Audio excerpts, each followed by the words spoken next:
Okay, ladies and gentlemen, we're talking Batman v Superman: Dawn of Justice once again, and I thought this was going to be interesting. So, remember, I just put out a video talking about how Batman v Superman, was it a success, was it a failure?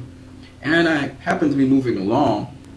I saw this question, which was talking to Collider Video, and they're saying, does Batman v Superman, was it a box office disappointment?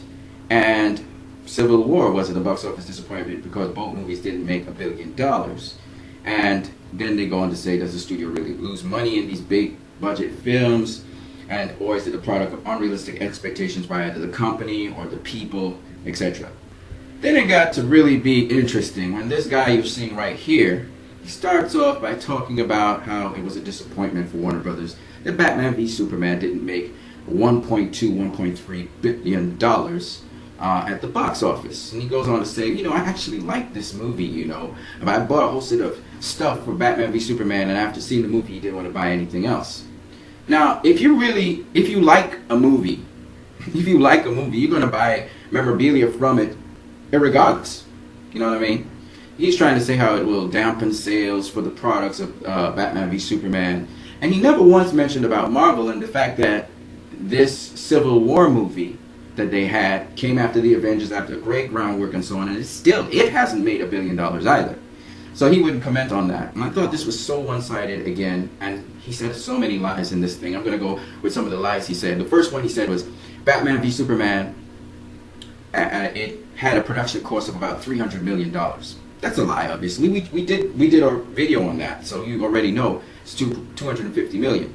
Then the other thing he lies about is he's talking about how the movie also had a big shakeup. Warner Brothers had a big shakeup. And I just want to go into that because that's a lie as well.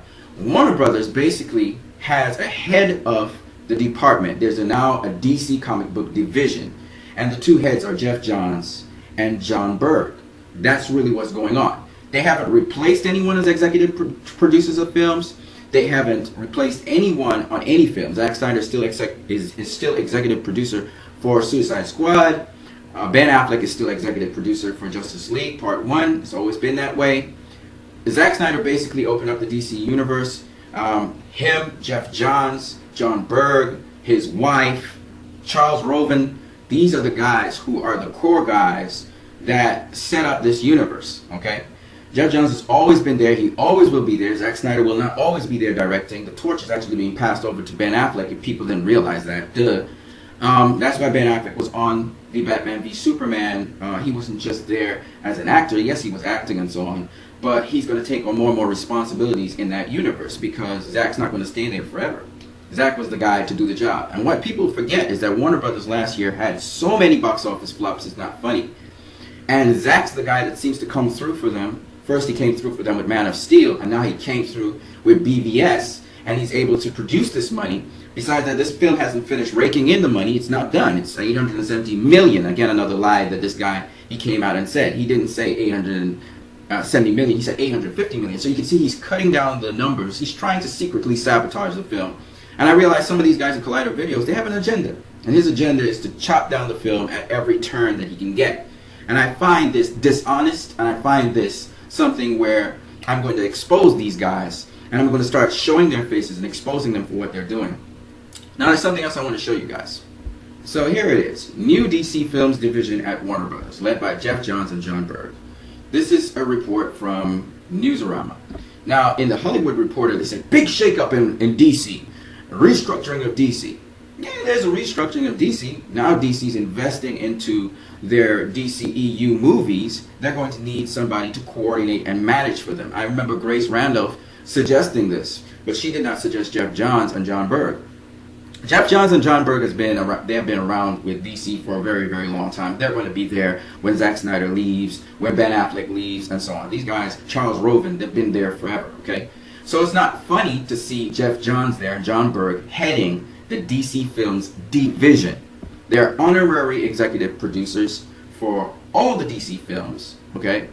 But the brainchild really is between Geoff Johns, Jon Berg, Zack Snyder, his wife, and Charles Roven. These guys are the core of Warner Brothers DCEU lineup. And now we have all those other producers and all the other directors who work with them to form this big DCEU who can manage the division very well. So this is the direction Warner Brothers is going in. Of course, Grace Randolph, she had a suggestion for a person who could really handle that, but Jeff Johns is the guy who's there, and John.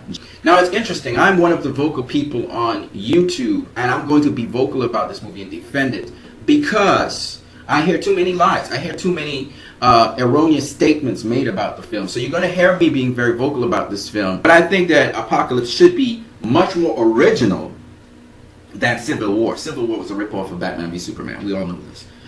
Apocalypse, the X-Men Apocalypse is going to be a different story for sure. And that novelty is really what's appealing to me. I want to see a story. I want to hear storytelling. So I'm looking forward to it. Alright guys, so I thought I'd just correct that. I want to point out these people from now on, because it's about time they stop being so deceptive and lying and malicious. And a lot of people watch Collider videos, and so I think that this misleading rhetoric that they've been doing, and it's so obvious how much hate they have, because the way how the headlines are put out for these movies, they're not putting out headlines, you know, they're putting out vindictive headlines, attacking headlines, and they're constantly trying to attack this movie. This movie's been in cinemas for a very long time, and they're still trying to attack Batman v Superman. And the reason they're trying to do that is because they're trying to stop the DCEU from rolling forward. They're trying to stifle it before it begins. So, on that note, you guys have a great one.